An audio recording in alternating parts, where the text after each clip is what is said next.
You should go now. Run. No, I won't leave you here. We can run together. Listen, if we run together, they will shoot us from behind. We both die. So, how's about you here? They will kill you. No, don't worry about me. I will hold them. I want you to promise me to survive, to take this message for our country.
A Alemanha é, sem dúvida, um país de ideias.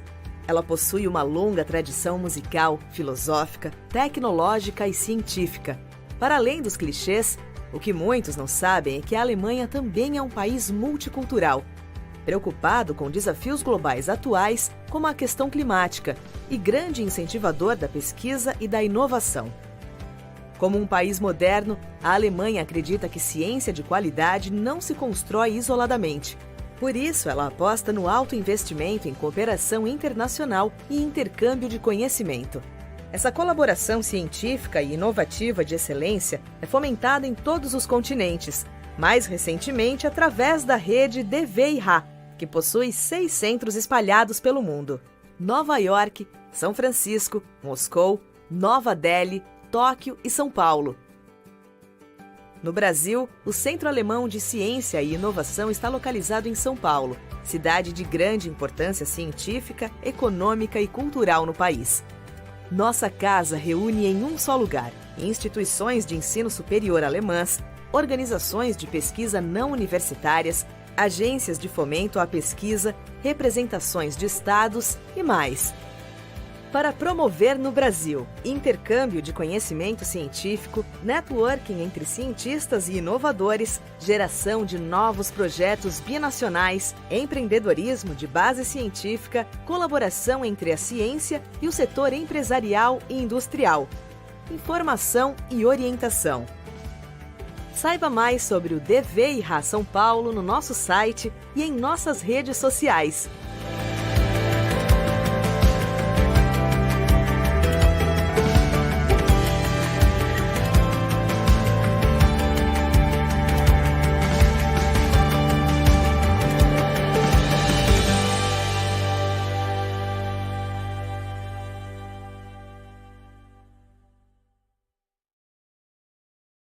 Pelo 8º ano seguido, a Unifesp foi reconhecida com nota 5, conceito máximo na avaliação do MEC. A Unifesp foi também destaque no ranking Guia da Faculdade, ficando entre as 10 instituições públicas com maior número de cursos 5 estrelas. Ela foi reconhecida pelo ranking da Times Higher Education 2023 como a 3ª melhor universidade do Brasil e como a melhor federal do país. São mais de 50 cursos de graduação e 70 de pós-graduação, voltados para as áreas de tecnologia, ciências exatas, humanas, biológicas e da saúde. Aqui é o seu lugar. Unifesp, universidade pública, gratuita e de qualidade.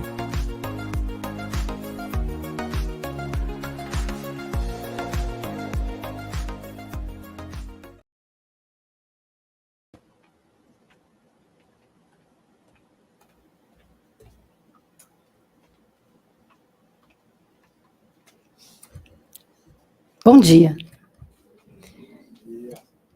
Iniciamos neste momento a final do Falling Walls Lab Brasil 2023, uma iniciativa da Falling Walls Foundation e que no Brasil é representada e produzida pelo Centro Alemão de Ciência e Inovação de São Paulo, ou simplesmente DWIH, que é a sigla em inglês, mas é mais fácil da gente falar, né?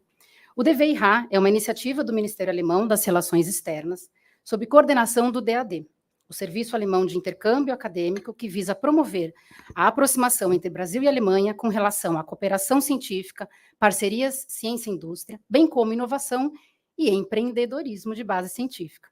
Este ano, o evento é organizado e hospedado pela AGITS, Agência de Inovação Tecnológica e Social da Unifesp, e estamos aqui no anfiteatro da universidade. Eu sou Sil Sahira, bióloga e comunicadora em inovação, ou, aqui neste momento, representando a área educacional da Agência de Inovação, que em 2023, e a gente espera que em 24, 25, 26, tenha como foco fomentar as inovações com impacto social e ambiental. Para isso, fizemos uma parceria em 2022 com o Instituto Brasileiro de Estudos e Apoio Comunitário, representado na plateia por Flávia Kohlschreiber, gestora de projetos do Instituto e que também representa o território de Parelheiros. O Falling Walls Lab Brasil é um concurso de pitches, voltado a jovens pesquisadores e pesquisadoras com ideias inovadoras capazes de derrubar muros, que travam, às vezes, o desenvolvimento científico, econômico, social e sustentável. Justamente por isso, o nome Falling Walls, que remete à queda do Muro de Berlim, que ocorreu em 1989, um marco na história da Alemanha, da Europa e do mundo. Pretendemos que o concurso dê visibilidade a ideias transformadoras, sobretudo de importante impacto humano. Este evento está sendo gravado e transmitido ao vivo pelo canal da Unifesp no YouTube e posteriormente ficará disponível no canal do DWIH. Portanto, atenção. Ressaltamos que comentários ofensivos, impróprios ou incompatíveis com o objetivo do evento serão excluídos pela nossa equipe.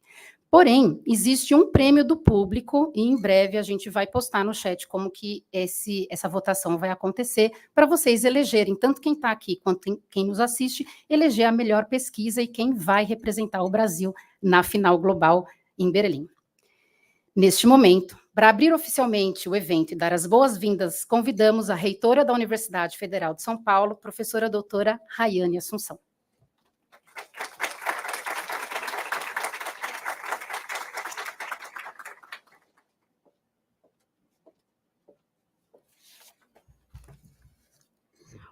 Bom dia aos participantes e às participantes deste evento, quem está aqui presencialmente, quem está online.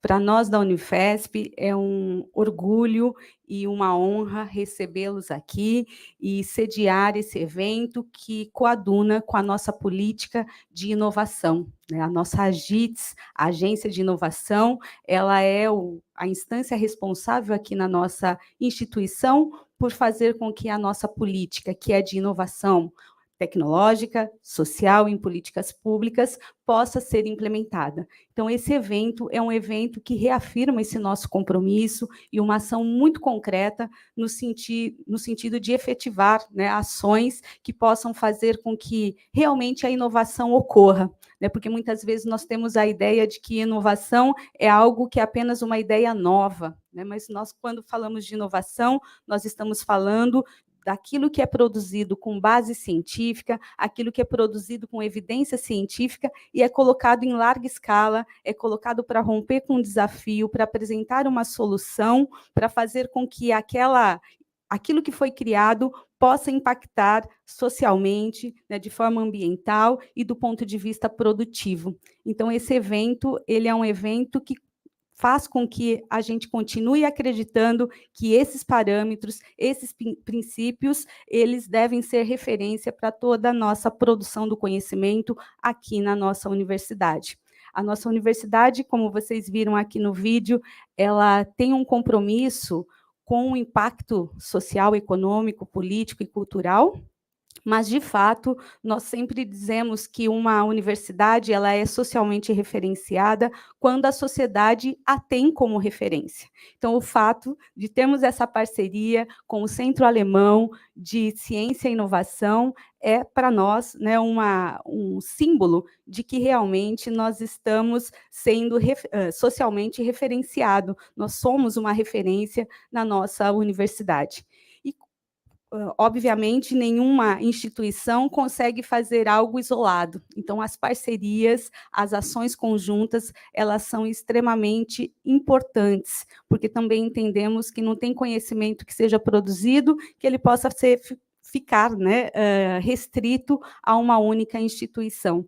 Então, temos aqui, né, a representação do Centro Alemão de Ciência e Tecnologia, e no Centro de Ciência e Inovação é algo extremamente importante. Então, agradeço aí essa parceria, essa possibilidade de construção, como também as pessoas que estão aqui participando como jurados, né, pessoas que já participaram aqui de um pré-júri, que já estiveram aqui num primeiro momento, participando deste processo, como também as pessoas que estão aqui presencialmente, virtualmente, participando desta etapa. E, acima de tudo, as pessoas que se disponibilizaram aí a lançarem as suas ideias, né, estudantes que estão aqui presentes, apresentando uma proposta, uma ideia, e colocando essa ideia como, né, canalizando isso para a sociedade como um todo. Então, desejo boa sorte para todo mundo que está participando e agradeço aqui a AGITS por ter atuado na formação das pessoas aqui para que pudessem ter uma forma de organizar as ideias, porque muitas vezes nós temos ideias muito geniais, mas nós temos uma dificuldade de comunicar essas ideias. Então, faz parte do processo de aprendizagem também, como é que eu tenho uma grande ideia e eu consigo colocar essa ideia, comunicar essa ideia de forma que ela possa impactar a nossa sociedade. Então, agradeço também à equipe aí da GITS, na figura da Silvia, por ter também possibilitado que esse acúmulo que nós temos aqui na nossa universidade possa contribuir também com esse evento, né, que é um evento acadêmico, científico e com grande impacto na sociedade. Então, espero que vocês se sintam à vontade, todo mundo se sinta à vontade aqui na nossa casa, na nossa instituição, e que esse evento seja um dos eventos que a gente possa fazer de forma conjunta, de forma parceira, fazendo com que ciência, inovação e pensando o que é produção material e de conhecimento, cada vez mais possa impactar positivamente a nossa sociedade. Então, parabéns e fiquem bem à vontade aqui na nossa instituição.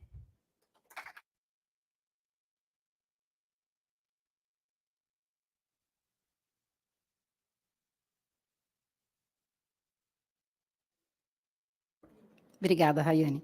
Agora passo a palavra para a Fabiola Gerbasi, diretora adjunta e coordenadora do DAD no Brasil, aqui também representando a direção do DWIH.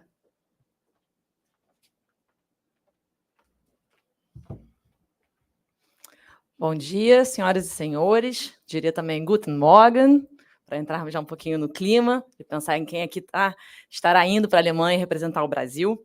Bom, é um prazer muito grande estar aqui hoje na Universidade Federal de São Paulo, na Unifesp, para participar dessa etapa final de um concurso tão importante, né, o Falling Walls Lab Brasil, promovido desde 2018 pelo Centro Alemão de Ciência e Inovação, o DWIH, como a reitora e a Silvia já mencionaram. O meu nome, como ela também falou, é Fabiola Gerbasi, eu sou diretora adjunta do Serviço Alemão de Intercâmbio Acadêmico, o DAAD, também conhecido como DAD, DAD, né, e que realmente é também responsável pelo Centro Alemão de Ciência e Inovação, é parte da nossa estrutura.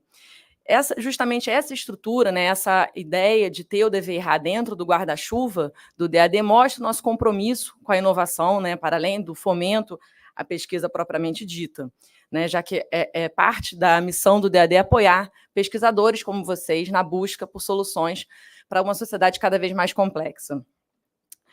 O DAD, a gente entende também o DWIH como uma espécie de polo, né, um agente que conecta atores na academia, na indústria, nas empresas, justamente fazendo circular esse conhecimento e fomentando o desenvolvimento de parcerias estratégicas e projetos conjuntos de pesquisa. Isso é muito alinhado com uma das missões do DAD, que é muito conhecido pela concessão de bolsas, mas que também tem um papel bastante estratégico para fomentar essa troca entre Brasil e Alemanha, também num nível mais estratégico.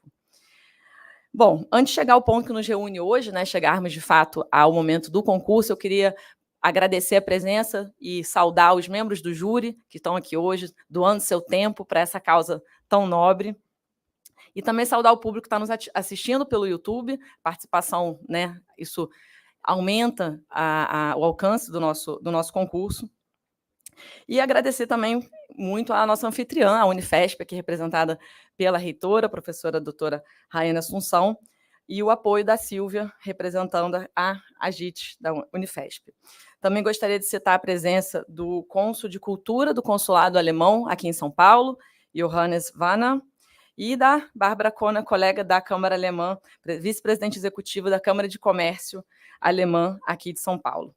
Além, claro, de parabenizar meus colegas do DWIH pela organização, mais um ano deste evento, Daniela, Tiago, Márcio e os colegas. O Falling Walls Lab Brasil está celebrando o 10º aniversário esse ano, é a 10ª edição, e a gente hoje vai saber quem vai representar o Brasil na Alemanha. Então, quero, antes de mais nada, parabenizar os 14 finalistas por terem chegado até aqui. É uma vitória, né, chegar a esse ponto da competição.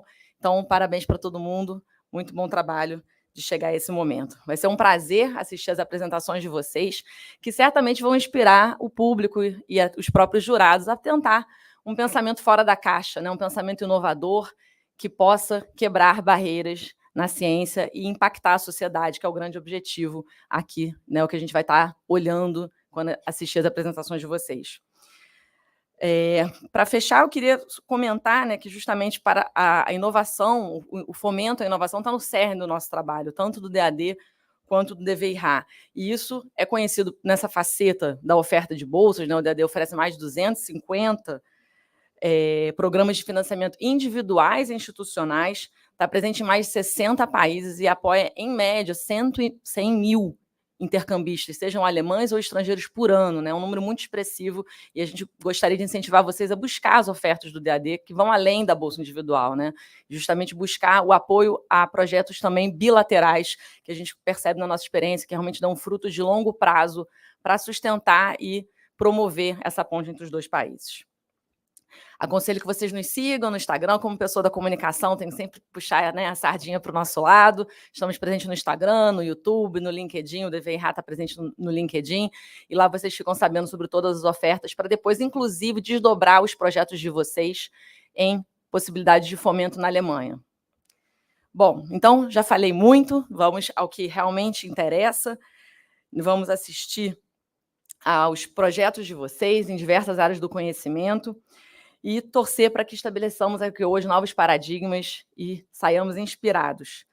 Um viva a pesquisa científica, um viva aos esforços individuais e coletivos, um viva a instituição Universidade Pública Brasileira e as parcerias Brasil-Alemanha. Desejo a todos um excelente evento e que saiamos daqui inspirados com ótimas, boas ideias. Muito obrigada. Vielen Dank.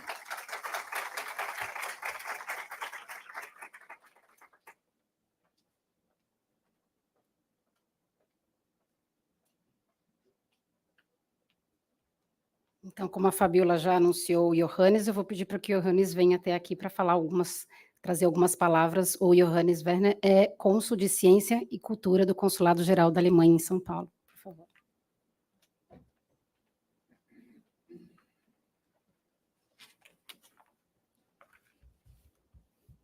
Bom dia. Prezada reitora Rayana Assunção, prezada Fabiola Gervasi, sehr geehrte Frau Barbara Conner, lieber Márcio, liebe Daniela, liebes Team vom DWIH, prezadas senhoras e senhores. Estou muito feliz por estar aqui para a etapa final do Falling Walls Lab no Brasil. O nome Falling Walls já diz tudo. Em alguns dias, em 3 de outubro, celebraremos a data nacional mais importante para a Alemanha, o Dia da Unidade Alemã. Evento que aconteceu menos de um ano após a queda do Muro de Berlim. A queda do Muro tem grande poder simbólico dentro e fora da Alemanha. Representa a paz e a reconciliação, a inclusão e a cooperação ao invés da competição. Olhando para a atual situação geopolítica do mundo, também se pode dizer que, infelizmente, ainda não chegamos ao chamado fim da história. Ainda precisamos de boas ideias para superar ou outro muro que prevalece, seja de maneira física, mas principalmente na mente das pessoas. Neste contexto, lembro a frase atribuída ao autor americano John Cage. I can't understand why people are frightened of new ideas. I'm frightened of the old ones. Não consigo entender por que as pessoas se sentem ameaçadas pelas novas ideias e eu me sinto pelas antigas. Na minha opinião, isso resume tudo muito bem. Porém, aqui, ninguém parece ter medo de novas ideias. Muito pelo contrário. Por isso, com certeza, este será dia especialmente interessante. Queridas e queridos participantes, hoje vocês precisam se concentrar. Mais do que eu, e as pitches que trarão hoje para derrubar muros com as suas ideias têm de ser fortes, cativantes e necessárias. E estou confiante que serão. Pude ter vislumbre da riqueza de ideias criativas e empolgantes como parte do pré-júri. Estou particularmente satisfeito com o fato de que os vencedores poderão apresentar suas ideias em novembro em Berlim. Esse é outro tipo de muro, que é particularmente importante para nós diplomatas. Pois, assim como as culturas e as linguagens podem conectar pessoas e povos, podem também dividi-los. Encontros internacionais ajudam a superar o muro de falta de palavras adequadas, a navegar em torno de mal-entendidos e a contribuir assim para o entendimento internacional. O concurso internacional Falling Walls Lab comprova que nada supera limites tão facilmente e rapidamente como as boas ideias. E mostra a Alemanha e o Brasil mantêm uma estreita cooperação para preparar terreno científico fértil para aprender a beneficiar-se com o outro. Nesse sentido, afirmo com segurança que a colaboração científica é dos grandes pilares das relações bilaterais entre a Alemanha e o Brasil. O Brasil sempre foi parceiro estratégico no campo científico. Exemplo disso são as mais de 700 iniciativas que já foram acordadas entre nossas nações. Gostaria de valer-me desta ocasião para expressar os meus mais sinceros agradecimentos à Unifesp, ao DAD, o DAD, Brasil, e ao Centro Alemão de Ciência e Inovação, o DWIH, pela hospitalidade, a esplêndida organização e a paixão para aprofundar ainda mais as relações teuto-brasileiras. Já estou muito ansioso pelas diversas ideias novas e desejo a vocês, queridos participantes, muito sucesso e a todos os senhores e senhoras evento divertido e inspirador. Muito obrigado, vielen Dank.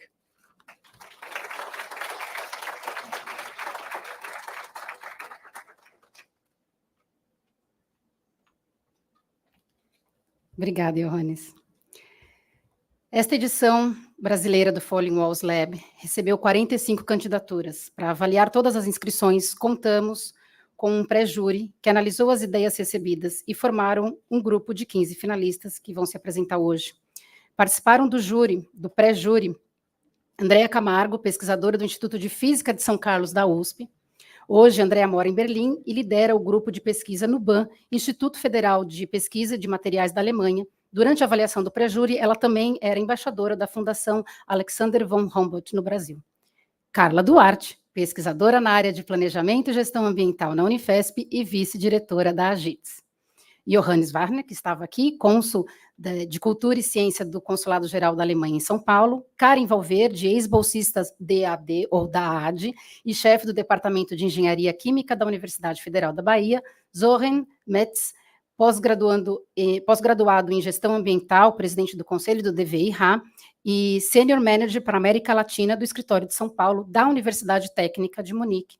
Márcio Weichert, gestor executivo do DWIH São Paulo, formado em jornalismo e gestão estratégica. Então, agradecemos todos vocês pelas horas dedicadas na avaliação.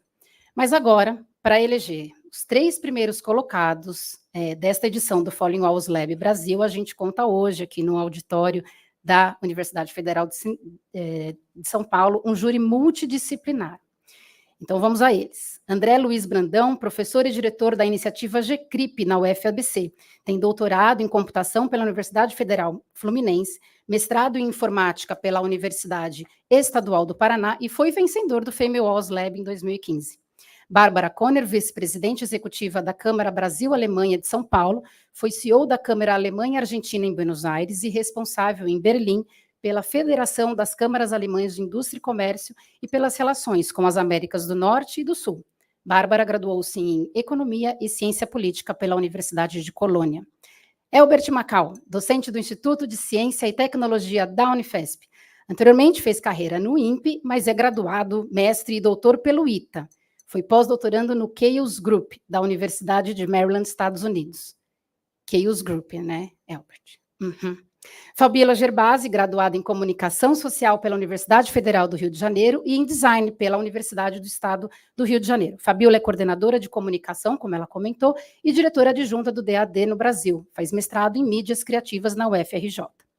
Helena Nader, professora emérita da Escola Paulista de Medicina da Unifesp e presidente da Academia Brasileira de Ciências, membro da Rede Interamericana de Ciências, vice-presidente para o Brasil e Caribe da Academia Mundial de Ciências, com doutorado pela Unifesp e pós-doutorado na University of Southern California.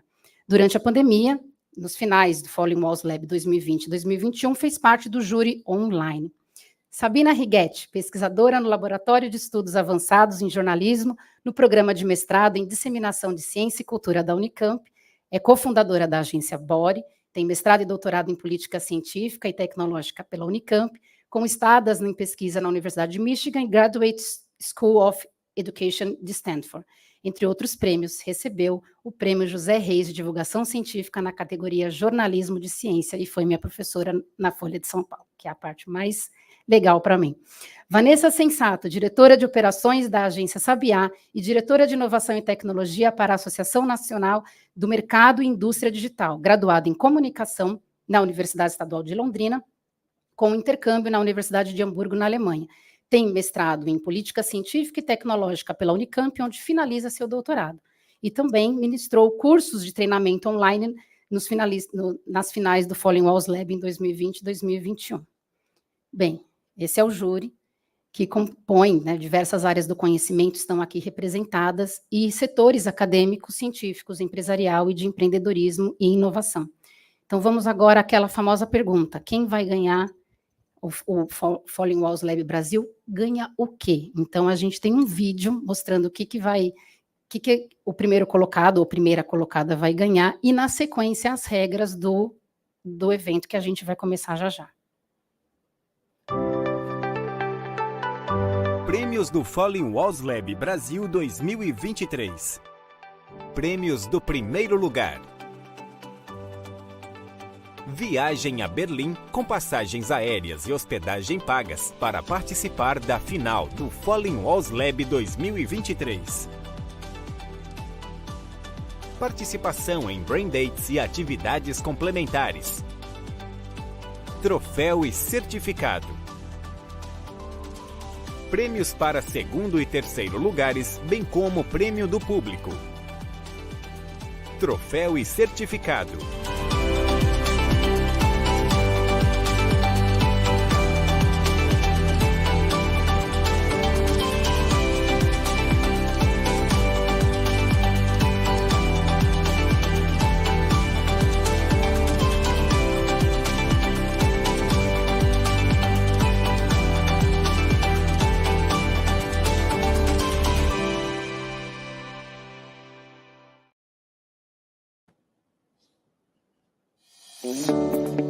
Falling Walls Lab Guidelines. Presentation Guidelines. Every innovator has exactly 3 minutes to present, sell your idea. The title must have this format: breaking the wall of problem which your work tackles or solves. The innovator's presentation should include the question, issue of interest, the problem, the solution, breakthrough, a proof of concept, implementation. Every innovator shall prepare 3 PowerPoint slides, 1 introductory slide with name, institution, and title of presentation, and a maximum of 2 content slides. The presentations must be understandable for the interdisciplinary audience and jury. Guidelines for the jury. The jury should not have less than 5 members. The voting has 3 criteria: breakthrough factor, relevant scope of impact, performance. During the final break, the jury gathers again to discuss the winning presentation, evaluation session. The first winner qualifies for the international stage of the Falling Walls Lab.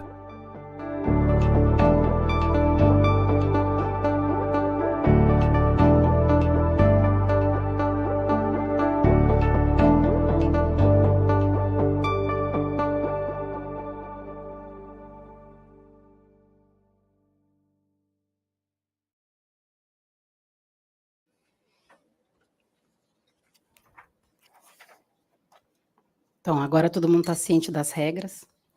Eu vou chamar um candidato de cada vez. Os membros do júri vão assistir essas apresentações pela primeira vez. Então, a gente tem que se concentrar bastante nesse momento.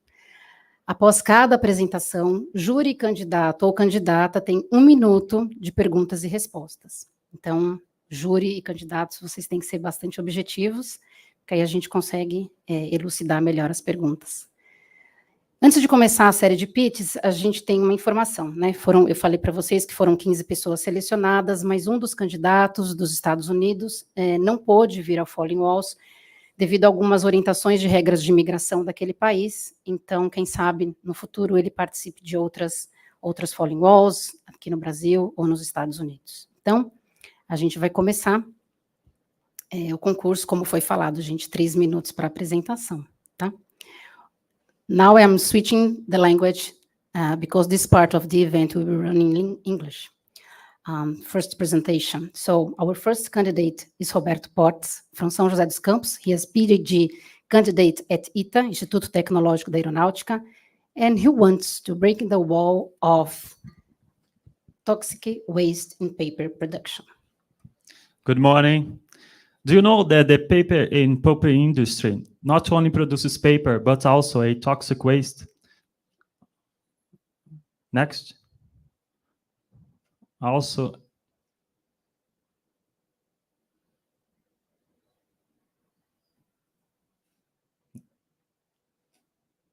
next. Okay, I'll restart again. Do you know that the pulp and paper industry not only produces paper, but also a toxic waste known as black liquor? Yet this waste has a valuable chemical composition that is rather being incinerated to generate power. Next. While still leading to some negative environmental impacts due to greenhouse emissions. Next. Or even worse, in some small-scale pulp mills, especially in those located in developing countries, has been identified to discharge untreated black liquor into the environment. Next. Next. Well, I'm sad to say that this is currently the case. But what if we can recycle this waste and transform it into a valuable product? Well, now we can. My project has come up with a unique and more efficient chemical recovery, consisting of a simple and inexpensive process of treating the liquor using some special ingredients and a heat treatment to transform it into carbon. Next. The resulting material is a highly sustainable carbon powder with remarkable physical properties. Next. In comparison to some other carbon materials, we have natural graphite that is obtained from mining process and has a global market size of $14 billion. Or as another example, we have carbon black, which is derived from petroleum and has a global market size of $18 billion. Next. With that in mind, I bring you my project that provides two important benefits: recycling a toxic waste from an impactful industry, and also providing a sustainable carbon commodity to be introduced into the market. Next. So, to end this presentation, I will cite a UNEP quote stating that our planet is choking on waste, and it's time to change how we produce, consume, and dispose of the resources we use. So then we will be able to break the wall of recycling toxic waste. Thank you very much.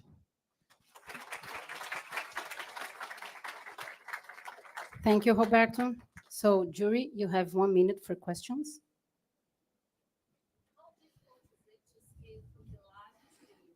Not that difficult, because the concentrations of the ingredients and the process of chemical to carbonization reaction, it's scalable using industrial machines. Yes, we will need to make a plant for the carbonization and for the chemical reaction. The black liquor has an annual production of 1.3 billion tons worldwide.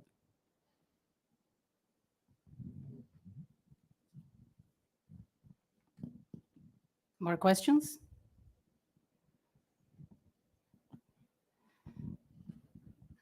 So you won't be able to do it in local where the liquid is produced. They will have to transport to your industry, and then it will be done there. You can do that, or you can open an industry close to the factory of the industry in paper industry. And how much money do you think you need for that? I think we need a good investment. Thank you so much, Roberto. The next candidate is Bruna Eni, a PhD candidate from Universidade de São Paulo. Her proposal, well, it's breaking the wall of deaf education in Brazil. Welcome, Bruna.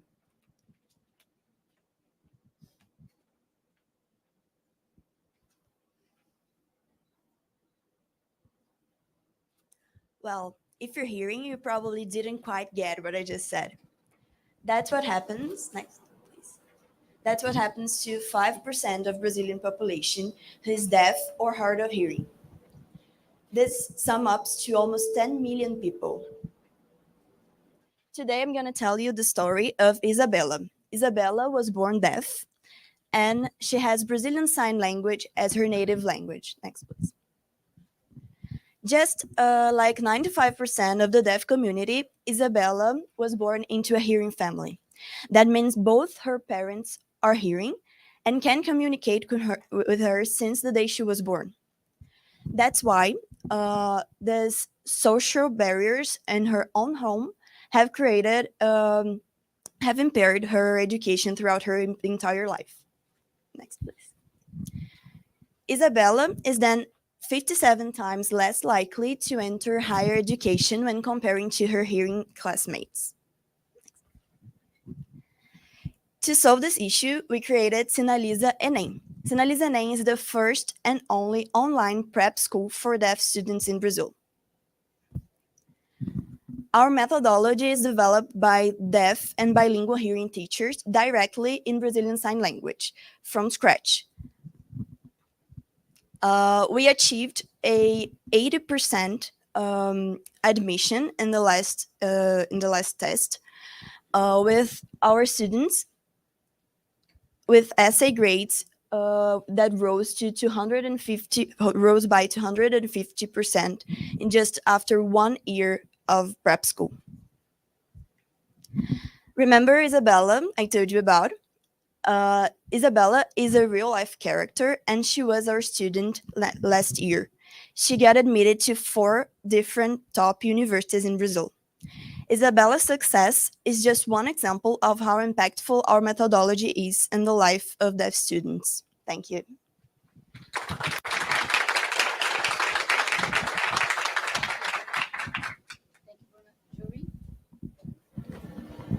Thank you so much. And how about the cost?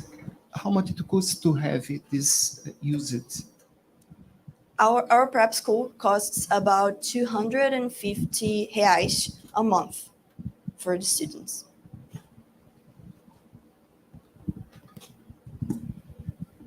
How do you expect to extend your idea to other educational institutions? To partner with others? Yes. Yeah, so we partner already with the government. So we have some local prep schools in the city of Volta Redonda, for example, in the state of Minas Gerais. So we partner with the public schools, and we can also partner with private schools. So that's our type of partnership, like sell to B2B and B2G also. Thank you. At the moment, what's your capacity? How many students can you? Thank you so much. Sorry, time is up. Sorry. It's a real competition. Now we are welcome Gustavo Ferrari from Florianópolis. He's a PhD student at Universidade Federal de Santa Catarina and wants to break the wall of overactive bladder treatment. Gustavo, when you're ready. Thanks. Well, have you ever thought if you had to stop everything that you're doing to go to the bathroom on every 30 minutes? Next, please. That's what happens with people suffering with the overactive bladder. Next. It's a disease that affects nearly 21 million people in Brazil. Next. And it's consisted by the malfunction between the nervous system and the bladder. So the bladder doesn't relax adequately, resulting in an urge to urinate even with small volumes of urine present in the bladder. A person can have up to 20 episodes in 24 hours, meaning that probably right now in Brazil, someone was doing something and had to go to the bathroom. So next, please. The usual treatments for this disease mostly rely on medications that are administered through the oral route. However, they have a lot of side effects incidents, which leads to low adherence of the patients to the treatment, ultimately leading to a low effectiveness of the treatment itself. Next, please. So the person in the end that is suffering from this condition has to make a choice between living with the symptoms or living with the side effects that are common to this disease. So next, please. For this reason, we developed the drug delivery implant that will be deployed inside of the bladder. Next, please. It consists on a polymer matrix and a drug dispersed into this polymer. The polymer is FDA approved for medical use. Next, please. We did some prototyping and we tested these implants in vitro. So next, please. Our material has a certain memory of shape that it can be stretched, insert into a tube, and then it gets into the bladder. It returns to its original shape. Next, please. Our in vitro testing also showed that our implant releases a drug for 267 days, which is near 8 months, meaning it's a long-lasting treatment and there's no incidence of side effects. What I'm talking about here has already 4 scientific publications that are the main theme of my PhD thesis. So I'll be defending in October. Please send me good energy. There's 20 million people in Brazil that suffer from this condition and an estimated market size of nearly $30 billion in Brazil and in the US. So there's a lot of room for us to improve people's quality of life and also be profitable. Thanks. Thank you, Gustavo. Congrats on your research. I'd like to know if you filed for a patent together with the University of... We have a Very patent. good. It's patent. And how In about Brazil. how about the cost for that, and how much it will have to pay, or the cost for trial exams? We have a similar example of that went to clinical trials. I think it studies pharmaceuticals, and they've had like $300 million of money funded for the clinical trials. So later on, we must go to clinical trials, and for that, we would need this kind of money. How many patients have you tested so far? It was in vitro, so no patients yet, unfortunately. But I think I could conduct a research using it on patients. Yeah, thanks.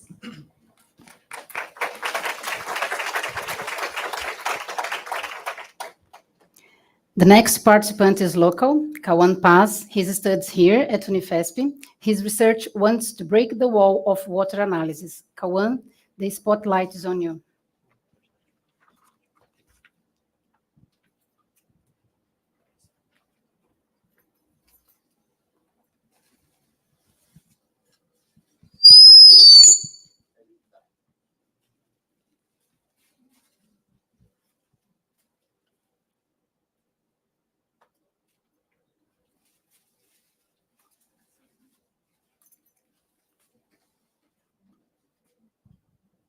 Good morning.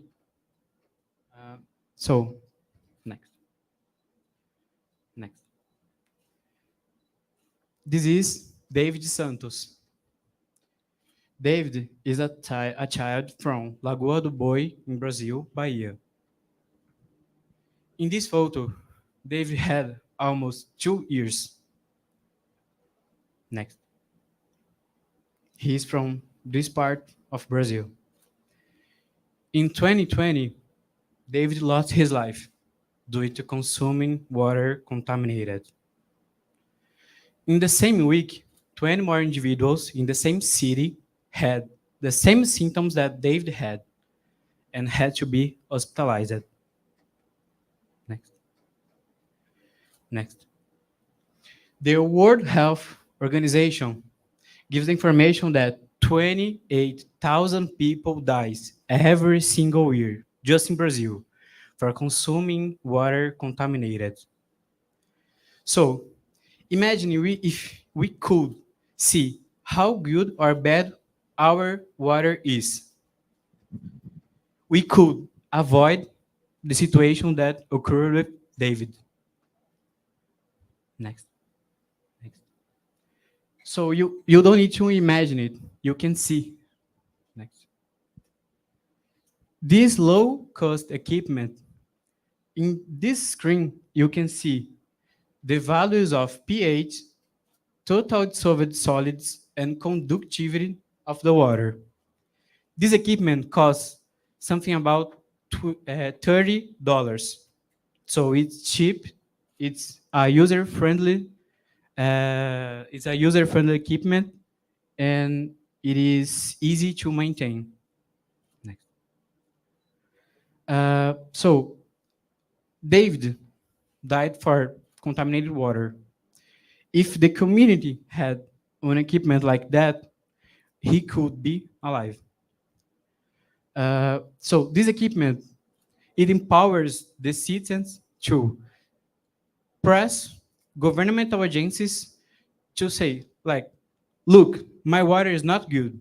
You have to do something.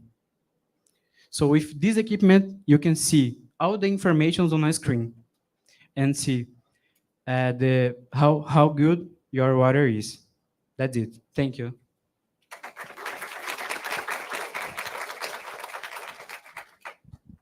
Thank you, Cohen. I would like to know what parameters is the user gonna see to understand how good or bad the water is. So in this equipment, you can see pH, pH in Brazil, conductivity, and TDS, total dissolved solids. These three parameters are not visual. We cannot see how good, like as the pH. We can see only looking for the water, but with this equipment, we can see. That's it. And have you tested this equipment a lot? It works? Yes, we already tested here in São Paulo in communities to see if it reads good or not. This equipment reads similar to equipments that are calibrated for in metro. So it is already tested with standard solutions, and it works.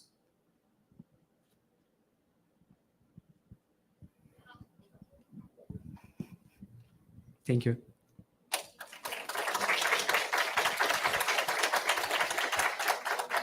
Thank you, Kawan. The fifth candidate is Gabriele Galtério from Startup Being Possible. She is also a postdoc at Universidade Federal do Rio de Janeiro, and her topic is breaking the wall of plant-based proteins.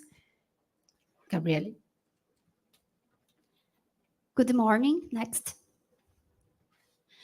Next.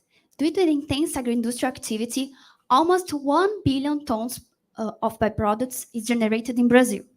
This quantity represents more than 2,000 football stadiums, and is still commonly disposed of in landfills.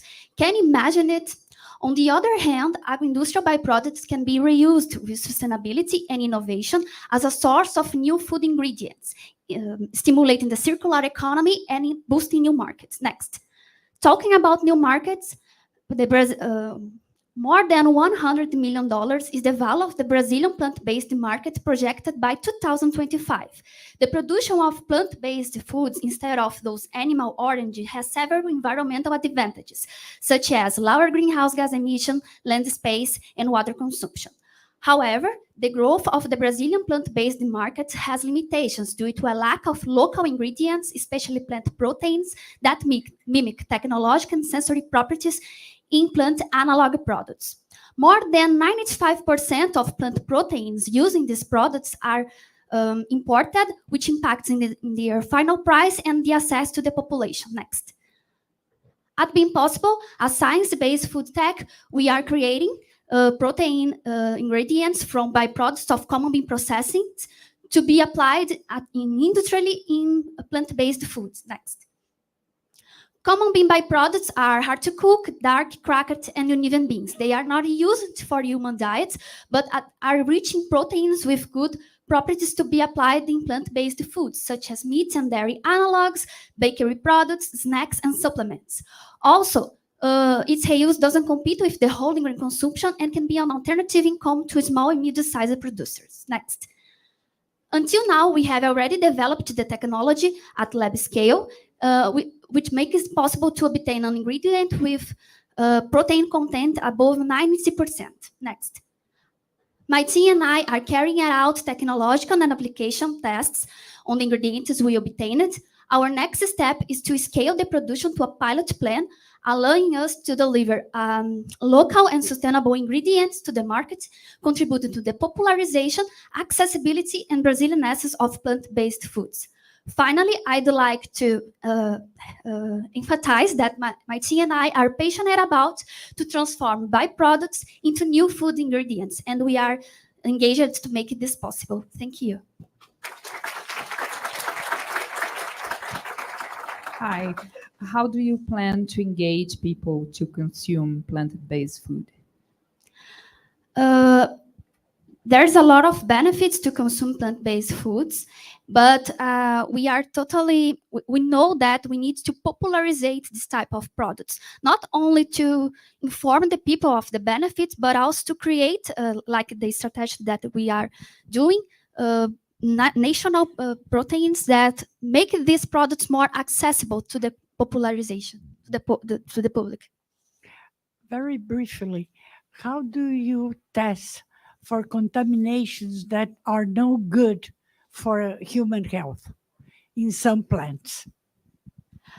Our process is capable to inactivate some compounds that not are good to the human body, but we intend to make some tests at the end of the product. Yes, B2B. Wow. Thank you, Gabriel. Our last competitor before the first break is Wesley Rodrigo de Souza from FATEC Ourinhos in São Paulo. He's an undergraduate student and he wants to break the wall of Alzheimer detection. Wesley, please.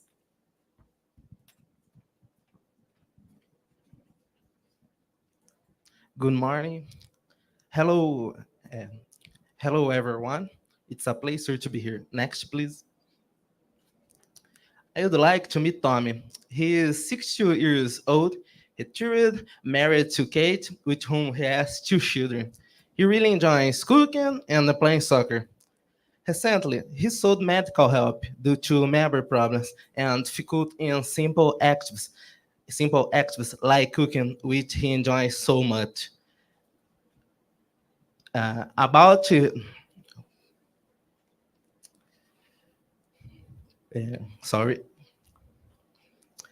app at the hospital helped in identify potential issue,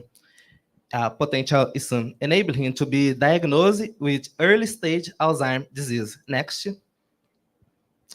About 55 million people worldwide suffer from some form of neurodegenerative disease, with Alzheimer's being the most common.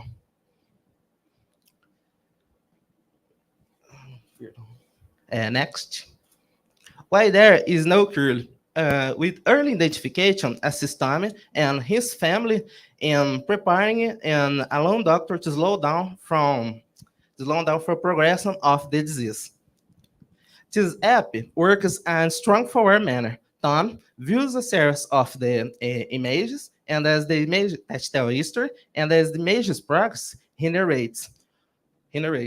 What he says is converted to text and analyzed with artificial intelligence. The app aided the doctor in diagnosing him. There is a prototype. These exams exist.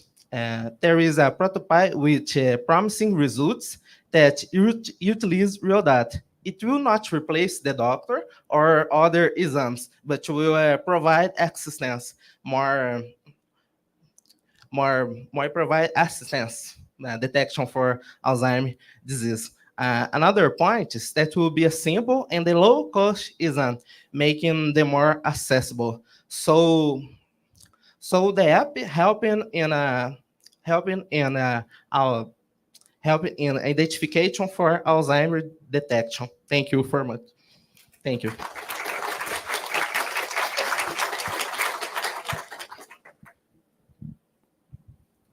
How do you want to make it available, your solution? Do you want to sell or make it freely available? How is your plan for this? The app is free, available for available for medical team, no people, medical team for use the app. You mentioned artificial intelligence, right? Yeah, yes. How is going to be used in your app? The app uses artificial intelligence for detection of Alzheimer's disease and model for language for programming language, Python, use in detection, and it utilize modelo real model.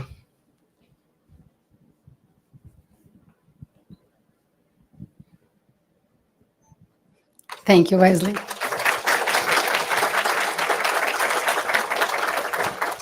Now we'll have a very short break and we will be back in 10 minutes. So see you soon.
Bom dia, eu sou o Márcio Weichat, o gestor executivo do Centro Alemão de Ciência e Inovação, DWIH São Paulo, e eu vou dar seguimento agora na segunda parte do evento. Né?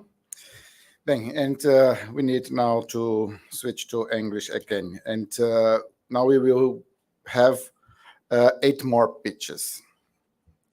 So our next candidate is Dennis. So I want to check all the jury members are there. 7. Okay, I see 7. That's right. And all candidates are here as well. Okay. So then our next candidate is Dennis Tavares, also an undergraduate student at one FATEC, but from other campus, the Faculty of Technology of São Paulo. Breaking the wall of fake news detection is what he wants. Dennis, the time is yours.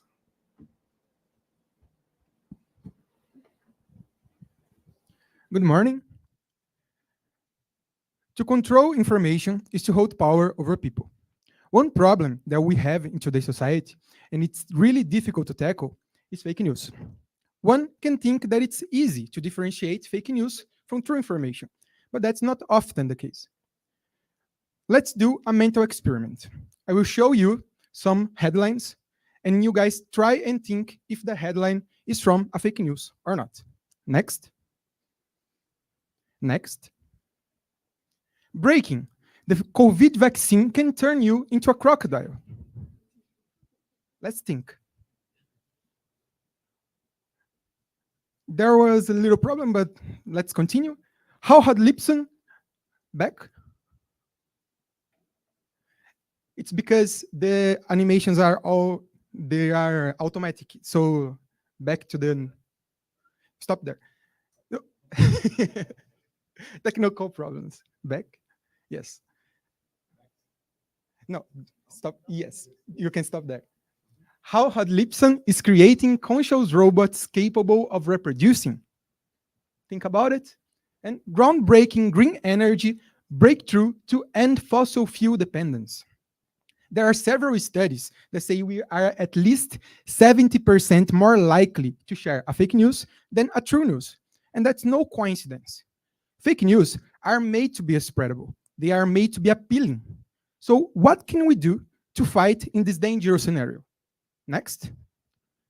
ITT is the True is an application that aims to build a safe and easier way to fact check. Next. With it, the public can get tweets, pieces of news, or even whole articles, input them through our model, and get, as a result, next, a percentage that will say how likely it is for that data to be a fake news. Also, thinking about the quality of life to the service, we will recommend the most similar articles available on the web based on the input, as well as recommend trusted and known sources about that topic. Next. As an actual result, currently, we have made and trained a model that have 94.62% of accuracy, and that screen right there is how our prototype is looking right now. Next. Thank you for your attention. Thanks so much. Your model is based on what? Our model basically uses machine learning to identify inconsistencies in the text. One thing that we are really worried about, and is that true, is building a sophisticated model that is able to work in semantics, that is able to not only classify a text if it is a fake news or not, but is able to even work in texts that are with a context manipulated, with bias, with work with texts that are not 100% truth, but not 100% false. How do you involve researchers to check if an information is true or is a fake news? That's a great question, because one worry that we have is not be a holder of truth. We will indicate inconsistencies in the text, and the public can go and check with our recommendations, but the public is free to hold their opinions against our model. Sorry, time's over. Thank you. Thank you, Dennis. So our eighth competitor represents the central region of Brazil. Juliana Ferreira, a PhD candidate of the Federal University of Goiás, is running for breaking the wall of toxic agriculture. Hello, everyone. So, did you eat an apple today? Isn't it beautiful? Well, but do you know that for this beauty, apples are the fourth most contaminated food with synthetic pesticides? Well, if you didn't know, now you know. And what are the risks of consuming synthetic pesticides? Next. So, next. For us, people that consume synthetic pesticides daily in our food and water, the continuous exposure can cause a lot of disease like cancers, birth defects, and neurological problems. What about peeling the apple or other fruit? Unfortunately, it doesn't avoid the contamination once the components can penetrate inside the fruit. So, what about the environment? It is also toxic to several species like pollinators and fishes, for example. So how can we avoid a future full of toxic components in our food, in our water, and in our soil? Next. So one alternative is using biopesticides. So biopesticides, they are formulated with organisms that naturally control pests. For example, we have entomopathogenic fungi. They are fungi capable of infecting and kill insects. They are already used in the agriculture, especially organic farms, because it's a green technology that left no toxic components in the environment, and it's safe for non-target species, like us, human beings. But what is the problem? The problem is the fungal insecticides, they take too long to kill the insect. Usually they take at least 2 times the time that conventional pesticides takes. So that's why a lot of producers still prefer use the conventionals. So how can we have the best of these both pesticides? So according to our studies, when we associated the fungal insecticides with fungal enzymes, we can reduce the time of infection up to 50%. So these represent a biopesticide that have a time of action similar to the synthetic pesticides. Also, it can increase the virulence of some isolates that are already used today. So this technology can improve the efficiency of biopesticides that are already applied in the field. So this is a green technology that promotes not only a sustainable agriculture, but also a sustainable world, saving billions of lives. So breaking the wall of a toxic agriculture is investing in a future where the next generations can buy an apple full of vitamins instead of buying severe disease in the market. Thank you very much.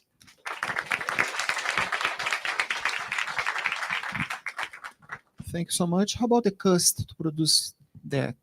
So it's hard to have a number, but the costs are similar to the cost that to produce the biopesticides that are already produced today.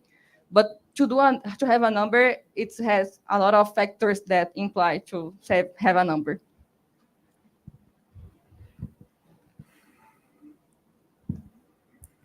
And have you already conducted tests of the product? Yes, we have some results in our lab.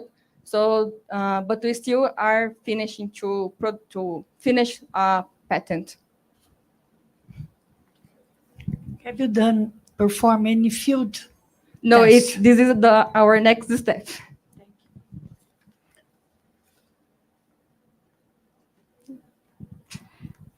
I think the time is not enough for our next question.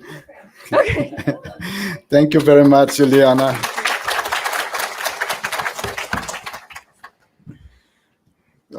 Some people think that 1 minute for question and answer is too short, but you see how many questions can be done in only 1 minute. So our next candidate is also from our hosting stage today. Caio Marques has a master's degree at Unifesp and is working to break the wall of mobility for the blind people. Caio, stage is yours. Thank you. Hi, everyone. Imagine how hard it would be without your vision to walk around safely, go to your work, your school, restaurants, friends' houses. So hard, no? Next, please. Unfortunately, mobility is a tough challenge for the 338 million blind people around the world. Next. The lack of mobility, difficulty accessing leisure, education, and work activities. In 2021, we lost $410 billion worldwide due to the loss of productivity of the blind people. Next. So to reduce all these impacts, we need to provide accessibility for the blind people, and the best way to do that is improving their mobility. Next. Which is done nowadays using the traditional white cane, which is not able to protect against head-level collisions and needs to touch the obstacles to make the user aware of them. Next. So we developed this prototype. Let me take it. This is a wearable vibration system attachable to a traditional white cane. It has 3 ultrasonic sensors, an upper right, an upper left, and a lower middle one to detect the obstacles. Its sensor is connected to a vibrating band like this one, which vibrates each time an obstacle is detected. So it's possible that the users know that there are obstacles in their way and where these obstacles are, upper left, upper right, or in front or on the ground, with no need to touch the obstacles and with no risk of head-level collisions with the system. Next, please. Our greatest advantage is that we use vibrating bands to inform the obstacles detection to the user. In the marketed electronic canes, they use a vibration in the cane handle. But when you're using a white cane, naturally, you perceive a friction between the ground and the cane tip, as if it were a vibration in the hand that's holding the cane. So it will be difficult to distinguish if the sensation felt is a vibration due to the obstacle detection or a vibration like due to the friction between the ground and the cane tip. With the wearable system, the vibrating bands, this is no longer a problem, and the user can clearly understand if there are obstacles or not by feeling the vibration in their arms or wrists. Next, please. Next again. Our goal is to produce new canes and to adapt the user's cane with the system to be sold for an affordable price for the blind people. Next, please. Our system was already tested by some blind people, and here's a quote from one of them. I'm reading to you. With advances like this, we can hope a future where the accessibility is intrinsic to the city. Thank you very much.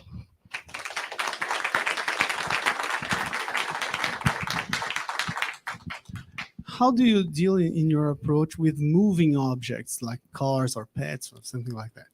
Yeah.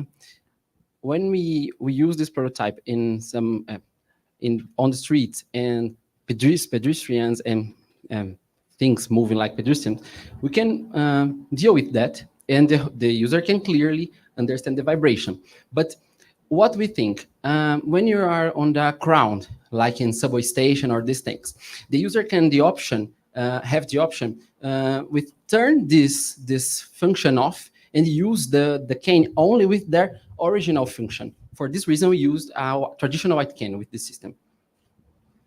Congrats on your research. I was wondering how easy it is to copy this that you invented, and if you have any kind of protection for that. Oh yeah, thank you for your question.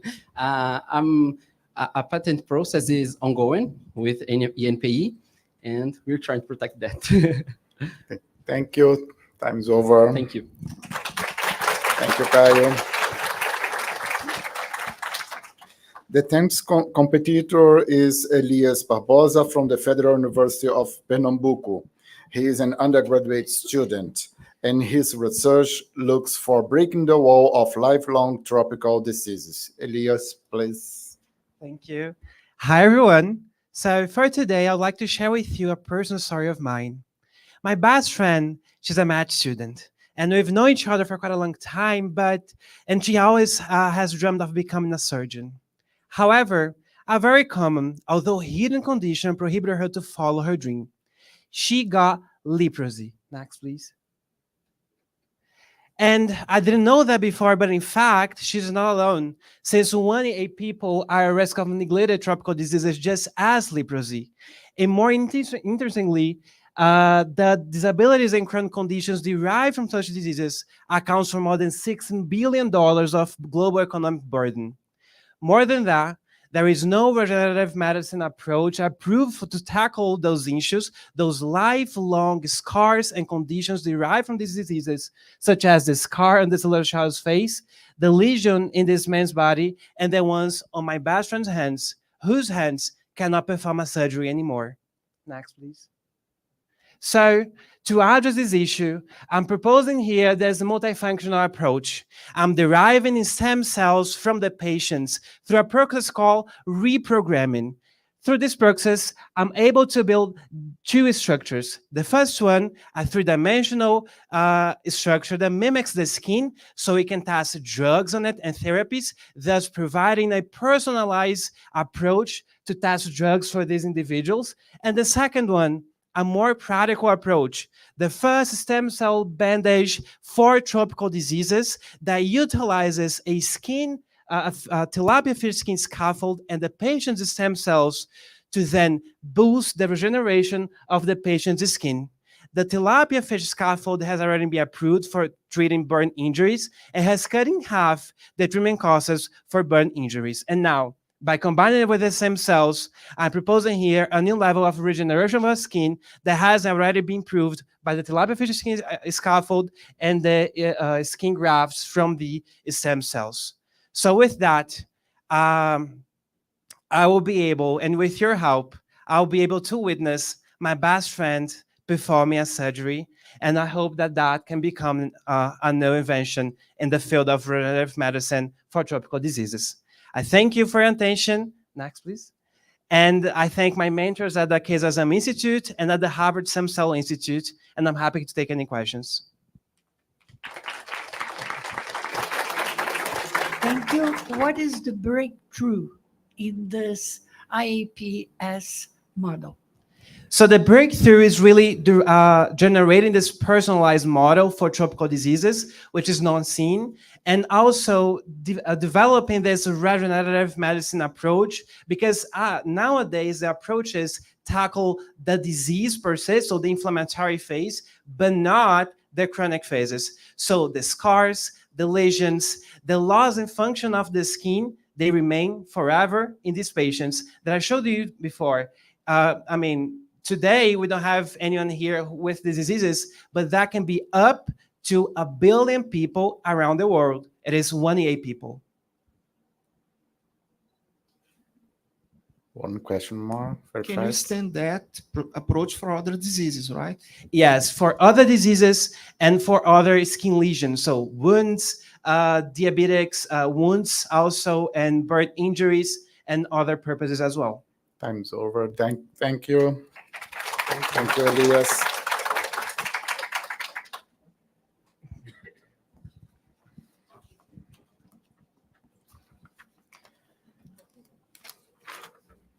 So the candidate number 11 is Caroline Correa, also from Unifesp. She is an undergraduate student as well, and her proposal is to break in the wall of child development.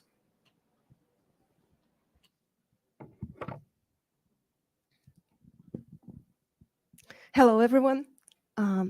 Did you know that, Did you know that 250 million children under the age of 5 are at risk of not reaching their full developmental potential? These statistics are even bleaker when we think about the higher age of motherhood and the decreasing of natality and, I'm sorry, with the decreasing of natality and fertility rates worldwide, and then we are having less children being born and and with all, I'm sorry, less children being born and with a higher risk of having diseases like disabilities. And how can we help these children? We need to have stimulation. Stimulation can be with toys, can be the parents playing with the children. And there is treatments that we can do to help disability children that have some problems with eyesight. So but they are not, they don't have, I'm sorry, they are not as, the professional can't do something that they need, like, next, please. There is this device that I made that the person can program. Oh my God, it's not working.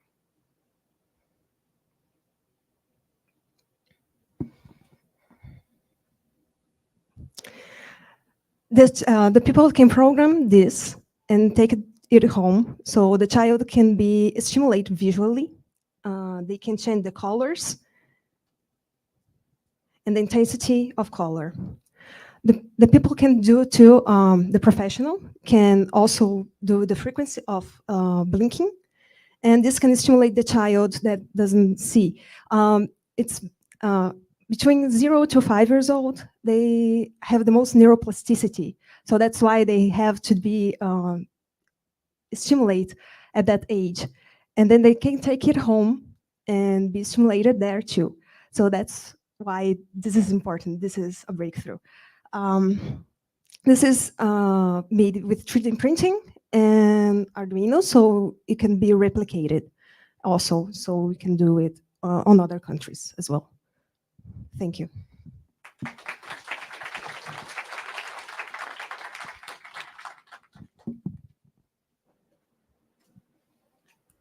Have you tested the effect of your device to the child? Not yet. This is just a prototype, so we are at the lab right now. So we will do the tests because we are at Unifesp, so we can do it with children that are born prematurely. And what's the role of the colors in the visual stimulation you planned for your device? I'm sorry. The role, how you use colors in your device to stimulate visually the child. The professional, they have a scheme that they will use the colors, and then they can program it to each child's needs. So it depends on the child's need or their disability. Time is too short for next. Okay, thank you very much, Caroline. Caroline. So the next innovator is Giovanni Camargo, a PhD candidate at the State University of Ponta Grossa in Paraná State. His research aims to break the wall of plastic waste with bioplastic. Giovanni, stage is yours.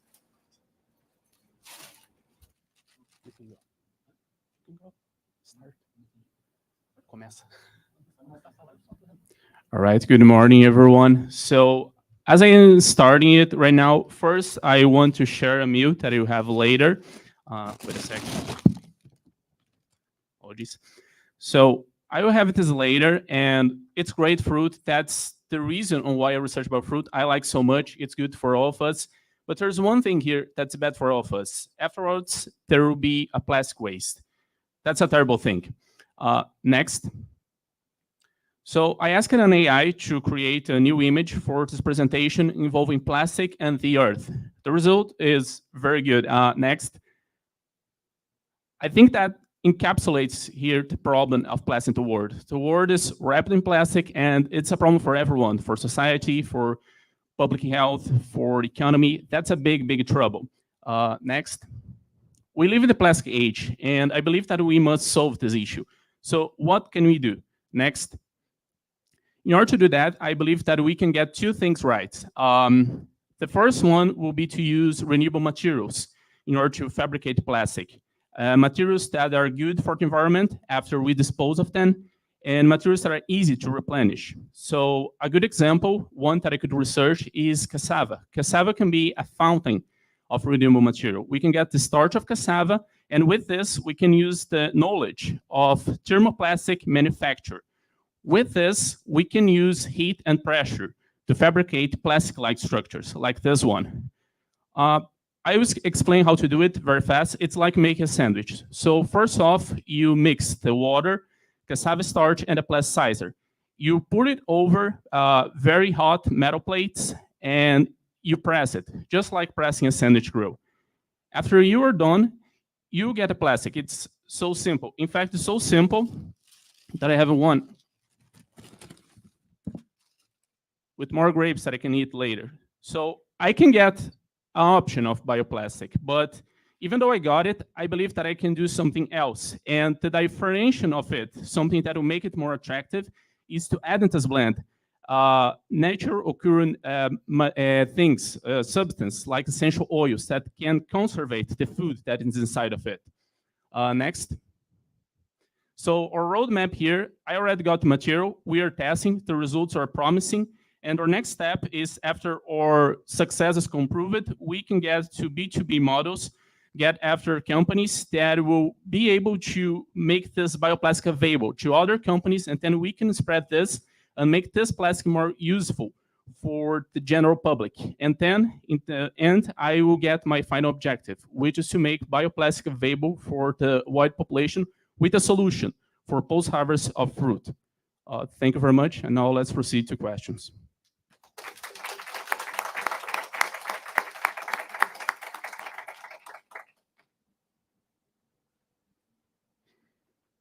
There are another solutions for this. What makes your good better than the others? Yeah, we have many solutions. There are many discoveries for bioplastic, but in this case, to add in the blend that will be pressed substance that will be able to help the food is something unique. Usually we have this added afterwards, after the bioplastic is ready. In this case, we have the bioplastic with a differential, with something else. So that's the thing, that's the catch of my creation.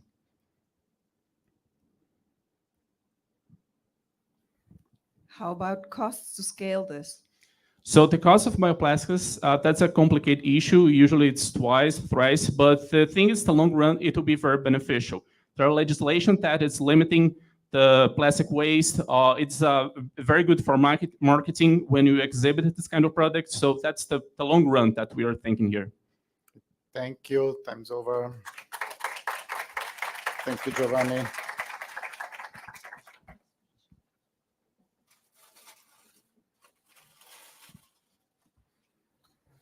So, second to last in today's event is Almiro Neto from the Federal University of Bahia.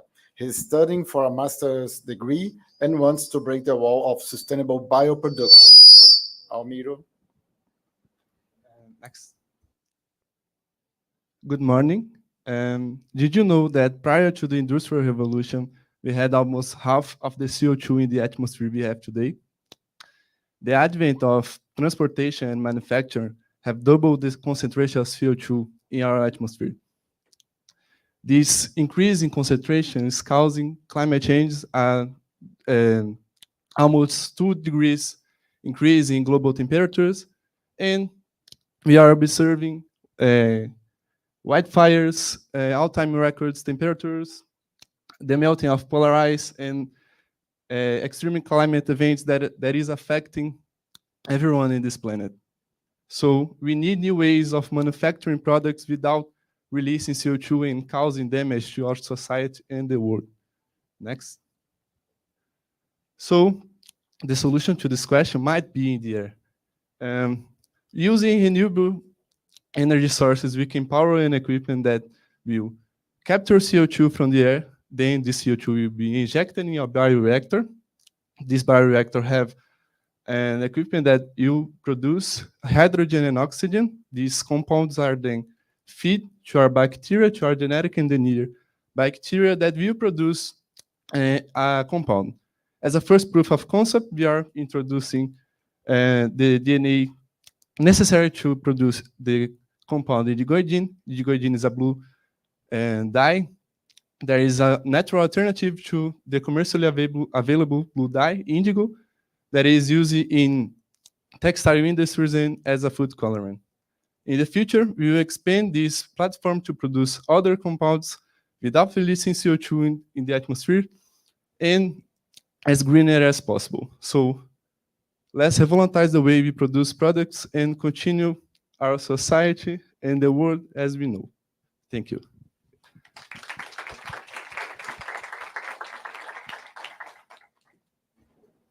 Yeah, there are other solutions like yours. How efficient is yours comparing to the others?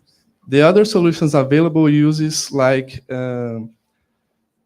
glucose and fructose. These compounds is used to feed bacteria to create products like I'm creating.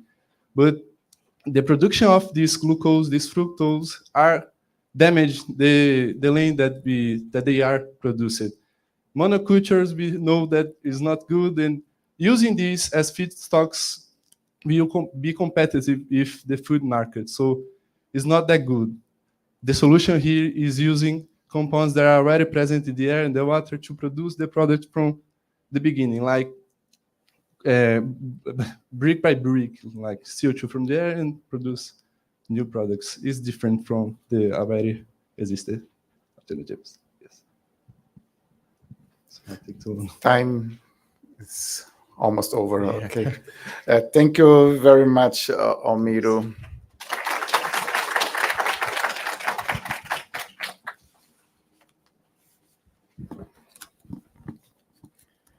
So, last but not least, I call Mayara Moura from Rio de Janeiro. She studies at the State University from Rio de Janeiro, UERJ, and wants to break the wall of food packaging pollution.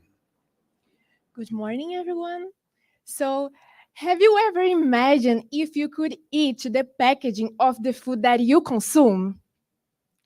That could save the world, because in Brazil, the annual production of plastic film reaches 11 million tons, and food packaging is among them. For example, we can find fruits and vegetables in a plastic packaging as they cleaned the food previously, and we can just open it and eat. And some of them are petroleum-based. It can pollute the environment if discarded in inappropriate places, affecting the air and water quality. Next. So, to solve this problem, we can produce edible packagings in the form of films using a kind of natural plastic. This film can be made based on cereals. For example, have you ever heard about the pearl millet, the cereal? Well, in Brazil, this cereal is used only as a cover plant and for animal feed, but it's used for human feed in other countries, in Africa, in Asia. It tastes pretty similar to corn, and you can take a look. So to produce this edible packaging, we can use the pearl millet, the flour, and the starch, and sesame oil. And we will use the sesame oil as a natural preservative because it contains natural bioactive compounds that can provide microbial safety to consumers, which is really essential. At this moment, our goal is to produce an edible packaging for fruits and vegetables. It has many good things, like it can help to extend the product's lifetime because of the sesame oil. It can be an ecological alternative to synthetic plastic packaging, especially the petroleum-based one, because petroleum is an expensive element, so we can save a lot of money. And the pearl millet, I think the kilogram is like R$2, and yeah, it can help to save its money. And it can also help to reduce the waste production. So you see now that to produce an edible packaging, use a grain that adapts to the new future that waits for us, a future with climate changes, global warming, and floods, and many other things, can help you with a responsible consumption, production, and to preserve the life below water, which are Sustainable Development Goals from the United Nations. Thank you.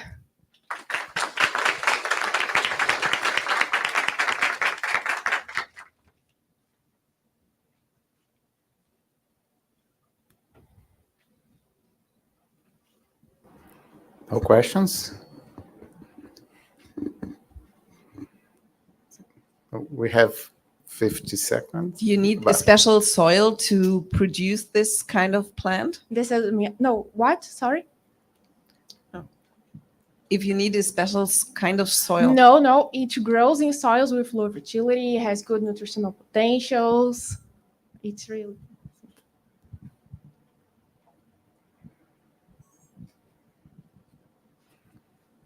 hand? No ideas?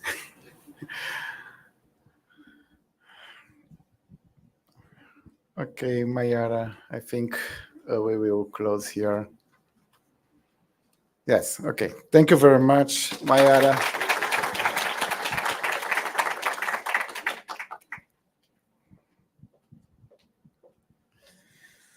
So then we can switch to Portuguese again. Bem, terminada aqui a fase de apresentação dos pitches, né? Vamos voltar então para o português. Eu agradeço enormemente a todas as candidatas e a todos os candidatos por suas excelentes apresentações e maravilhosas ideias. Independentemente dos resultados, estejam certos que as ideias têm grande potencial para derrubar muitos muros e chegar até aqui já é uma grande vitória. Muitos dos nossos vitoriosos, né, que foram à final em Berlim, ou mesmo que apenas participaram do evento aqui no Brasil, depois nos reportam que participar do Folha Walls em si já abre muitas portas e ajuda a amadurecer muitíssimo as propostas. Né, se vocês depois, mais tarde, quiserem conversar com o André da experiência dele, né, ele foi a Berlim em 2018. 18? 16? 18? 15! 15! Já é um dinossauro. Né? Vamos lá. Nesse momento, então, eu convido o júri, junto comigo e ao Tiago, nós vamos nos retirar para, então, avaliar conjuntamente os candidatos e vocês seguem. Daniela, você assume aqui a apresentação sobre a orientação sobre o prêmio do público para vocês votarem, vocês que estão aqui, vocês que estão acompanhando pelo YouTube. Obrigado.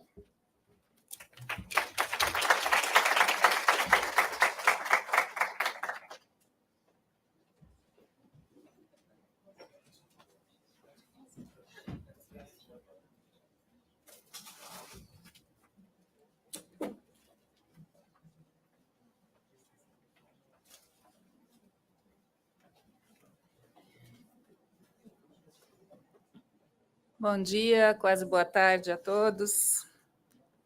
Bom, vamos orientar quanto à votação do prêmio do público, sim?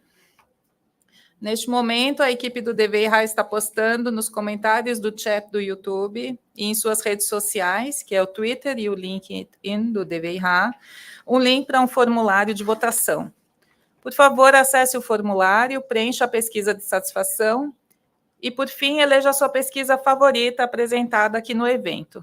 Todos podem participar, tanto aqui presentes, quanto quem nos acompanha no YouTube.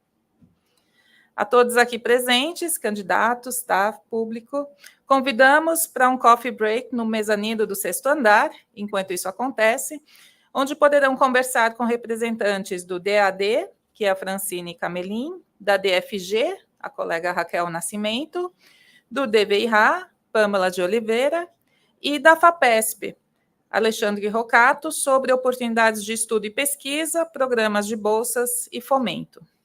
Temos aproximadamente 30 minutos para este intervalo, antes de anunciar os premiados do Fallen Walls Lab Brasil 2023.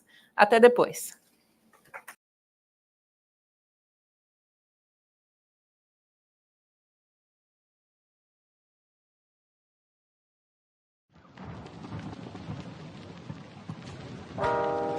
You should go now. Run. No, I won't leave you here. We can run together. Listen, if we run together, they will shoot us from behind. We both die. So, how's about you here? They will kill you. No, don't worry about me. I will hold them. I want you to promise me to survive, to take this message for our country.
so beautiful.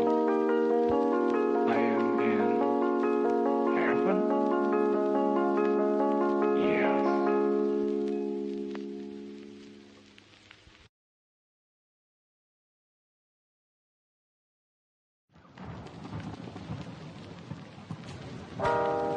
You should go now.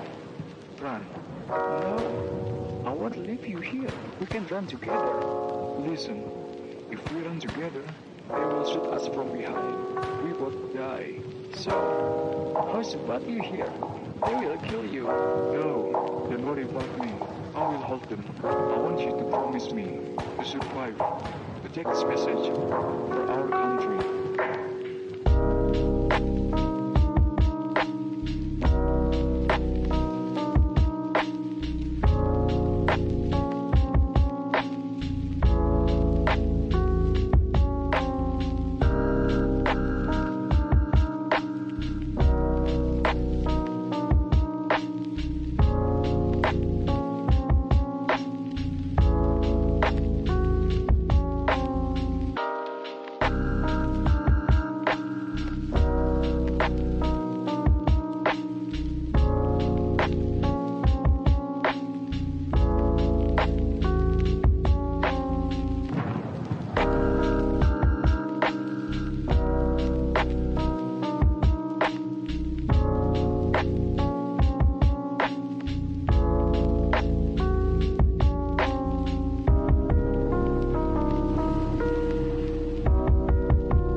You should go now. Run. No, I won't leave you here. We can run together. Listen, if we run together, they will shoot us from behind. We both die. So, how's about you here? They will kill you. No, don't worry about me. I will hold them. I want you to promise me to survive, to take this message for our country.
so beautiful. I am in heaven? Yes.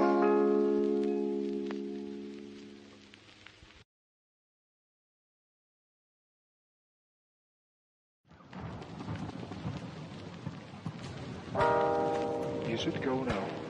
Run. No, I won't leave you here. We can run together. Listen, if we run together, they will shoot us from behind. We both die. So, how's about you here? They will kill you. No, don't worry about me. I will hold them. I want you to promise me to survive, to take this message for our country.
You should go now.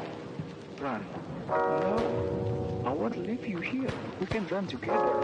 Listen, if we run together, they will shoot us from behind. We both die. So, how's about you here? They will kill you. No, don't worry about me. I will hold them. I want you to promise me to survive, to take this message for our country.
You should go now.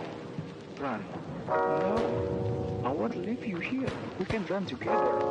Listen, if we run together, they will shoot us from behind. We both die. So, how's about you here? They will kill you. No, don't worry about me. I will hold them. I want you to promise me to survive, to take this message for our country.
You should go now. Run. No, I won't leave you here. We can run together. Listen, if we run together, they will shoot us from behind. We both die. So, how's about you here? They will kill you. No, don't worry about me. I will hold them. I want you to promise me to survive, to take this message for our country.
You should go now. Run. No, I won't leave you here. We can run together. Listen, if we run together, they will shoot us from behind. We both die. So, how's about you here? They will kill you. No, don't worry about me. I will hold them. I want you to promise me to survive, to take this message for our country.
should go now.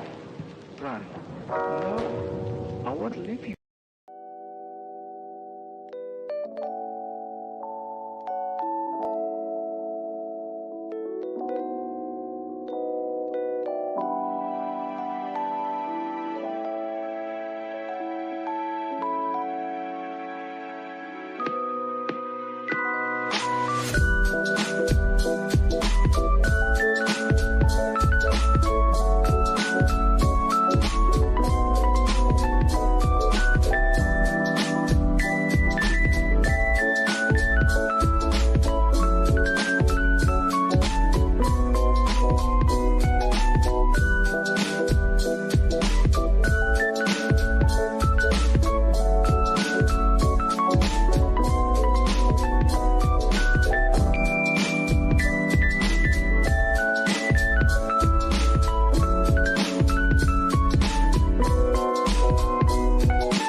Boa tarde, já é boa tarde. A gente ainda não está 100% pronto, que o Tiago está acabando de escrever nos certificados alguns nomes. A gente já vai continuar, mas já estamos aqui de volta, já temos todos os resultados, inclusive o prêmio do público, que é o que estava demorando por conta do problema que tivemos aí com o link. Bem, antes de mais nada, então, eu queria agradecer aos candidatos por terem tido a coragem ou a ousadia de se apresentar, né, de se inscrever para começar, né, porque muita gente não tem coragem nem de dar esse passo de se inscrever, né? Então, e depois, parabéns por convencerem o pré-júri com aquelas poucas palavras que vocês têm de espaço para transmitir alguma coisa. Não é fácil, eu faço parte do pré-júri, sei o quão difícil é ali naquelas poucas linhas tentar decifrar quem são os melhores, né? E tivemos aqui hoje, novamente, uma boa seleção, né? E parabéns pela apresentação. Daqui a pouco vocês vão saber quem é que o júri resolveu eleger, né? Queria agradecer, mas também, novamente, aos jurados, né, que dessa vez tiveram um trabalho árduo, foi muito mais trabalhoso do que o normal, do que alguns folioaus anteriores, mas temos um resultado, digamos, de qualidade, em que pesou a internacionalidade, a maturidade, né, das candidaturas, né, a inovação, o impacto, né, e tudo mais, né? Queria agradecer já de antemão à Unifesp, em nome da professora Rayane, reitora, a Silvia pela colaboração, a toda a equipe do DWIH, Daniela, a Pâmela, Tiago, todos que participaram dessa organização. É um caminho também para nós árduo chegar aqui nesse dia de hoje. Bem, agora, Tiago já está com tudo preenchido, então, como o Tiago escreveu aqui sem mais delongas, né, vamos para aquilo que todo mundo está esperando. Vamos começar com o terceiro lugar do Folien-Walls Lab, e eu queria convidar o Johannes, o cônsul da Alemanha, para fazer a entrega, então, do troféu do terceiro lugar.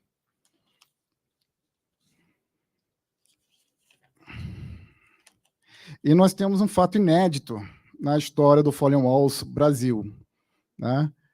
É a primeira vez que deu empate, né? No terceiro lugar, deu um empate.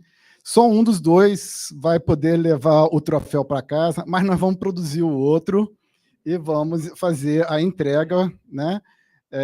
Já vou dar uma deixa aqui, por sorte, é de São Paulo, então, assim, não precisamos mandar entregar em outro estado ou alguma coisa, né? Então, dá até para entregar em mãos, tá? Mas as fotos com o troféu na mão a gente já faz hoje aqui, tá? Vamos lá. Dentro da linha de Ladies First, terceiro lugar vai para a USP, para Bruna N., Breaking the Wall of Sign Language in Brazil.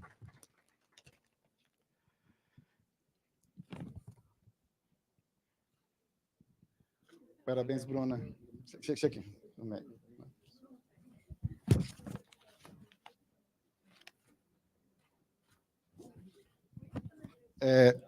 Que nós depois vamos fazer ainda o segundo lugar, o terceiro lugar junto com os dois. Não vai embora, não, que nós vamos mandar chamar o outro terceiro lugar. A gente faz foto primeiro com ele sozinho e depois com os dois juntos.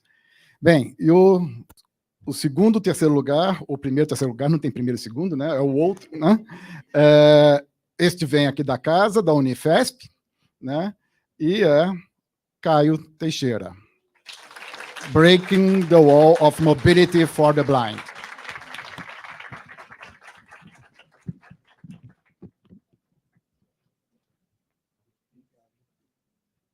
Cheguei para te fazer uma foto.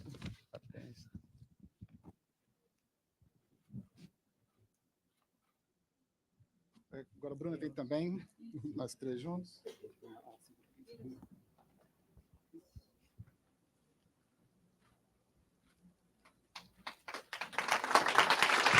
Obrigado. Depois ainda a gente vamos fazer foto com todos os premiados conjuntamente, tá? E também, eu não sei, não foi feito ainda, Tiago, foto de todos os candidatos hoje não, né? A gente faz com todos os premiados, depois com todos os candidatos juntos. Bem, não, antes de comer. Bem, parabéns. E agora vamos anunciar quem faturou o prêmio do público, né? Que, como vocês sabem, trabalhou, teve voto nas duas plataformas, tivemos que somar, calcular e tudo mais, né? Para fazer essa entrega, queria chamar a professora Helena Nader como presidente da Academia Brasileira de Ciências, também professora aqui da Unifesp. Nós tivemos 564 votos online, tá? E o vencedor teve 23,8%. E o vencedor vai dar trabalho. Caio, você tem que levantar de novo, passar em tudo.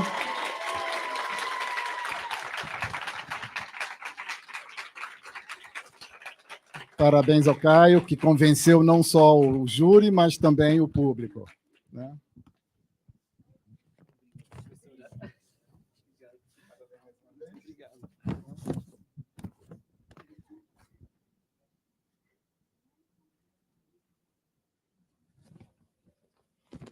Parabéns, Caio.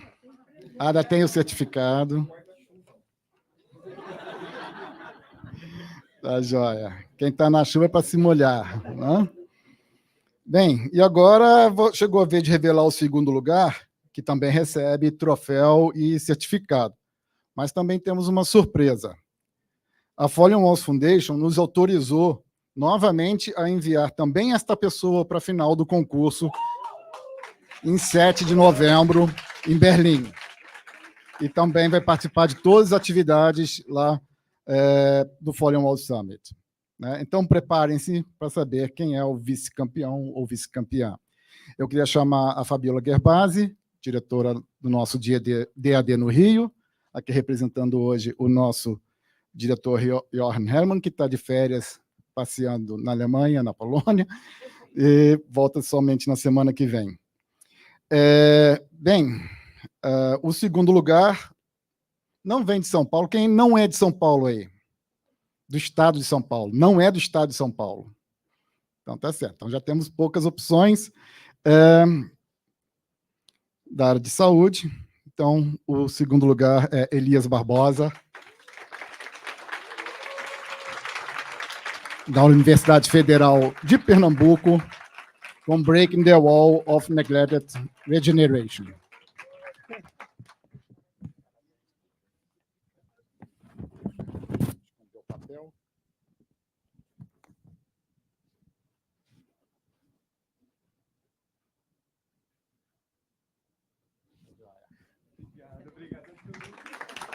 Obrigado, Elias.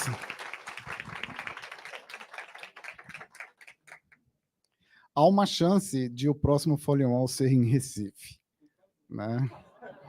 Ainda não batemos o martelo, não decidimos, mas tem chance. Vamos para o próximo. Então, chegado no momento de conhecer o grande vencedor ou vencedora do Folio Walls 2023, que, além de troféu e certificado, poderá viajar para Berlim e disputar a final mundial em 7 de novembro. Para fazer a entrega do primeiro lugar, gostaria de chamar a professora Rayane Assunção, reitora aqui da Unifesp, né? E vamos direto? Você quer falar alguma coisa? Não? Então, vamos lá. Esse prêmio ficou em São Paulo, né? E o vencedor surpreendeu, porque é difícil ter dessa área vencedores nos Folio Walls, mas o Denis da Silva, FATEC de São Paulo, Breaking the Wall of Fake News Detection. Parabéns, Denis.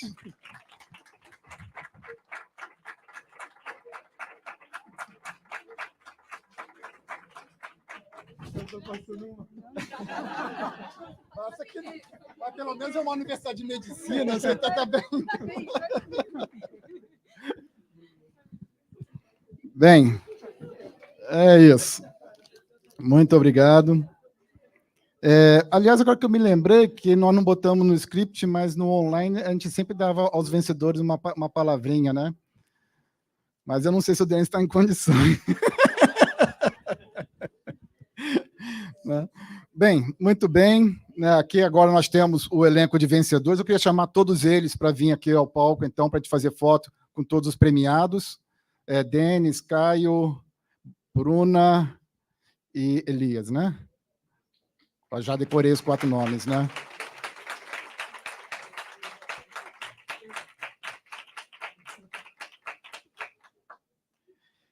Vamos, por favor, aqui na frente. Vamos fazer agora uma sequência, procurar fazer uma sequência rápida de foto. Vocês 4 primeiros, sozinhos.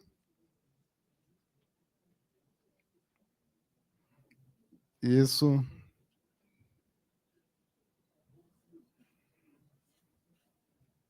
Tá.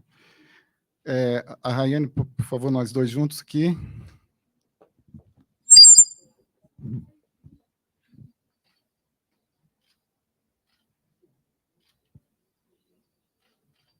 Agora com o júri todo, por favor. O júri com os vencedores.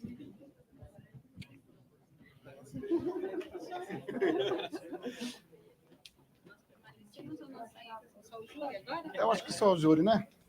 Só o júri. Por favor, junto, podem se misturar ou pode ficar apenas ao lado. Todos aí. Fabíola, fica do lado de cá. Que tá... Isso. Cabe na foto?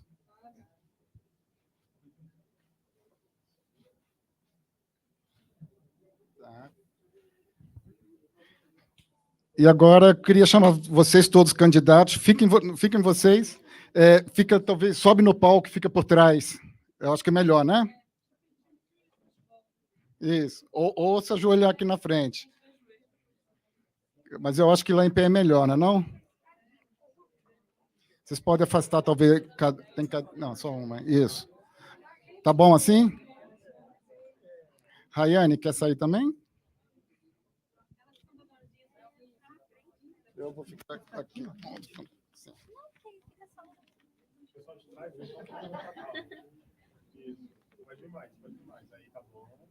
Daniela quer sair na foto? Onde está a Daniela? Ah, eu vou fotografando. Johannes. Vem.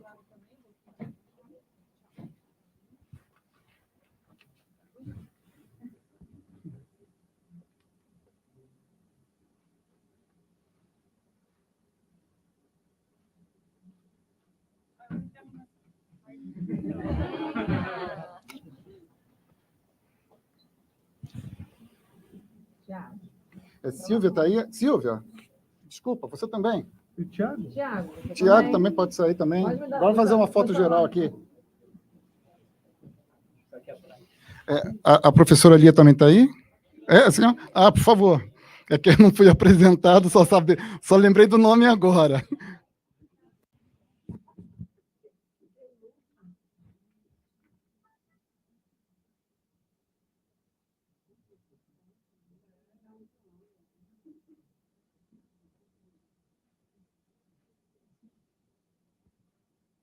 Joia.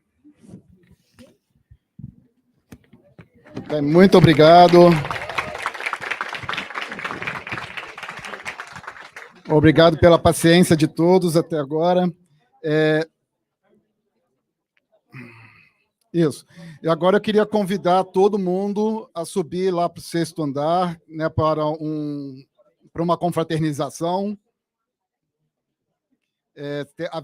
Será servido um almoço no mezanino do mesmo cofre do intervalo anterior. Tá?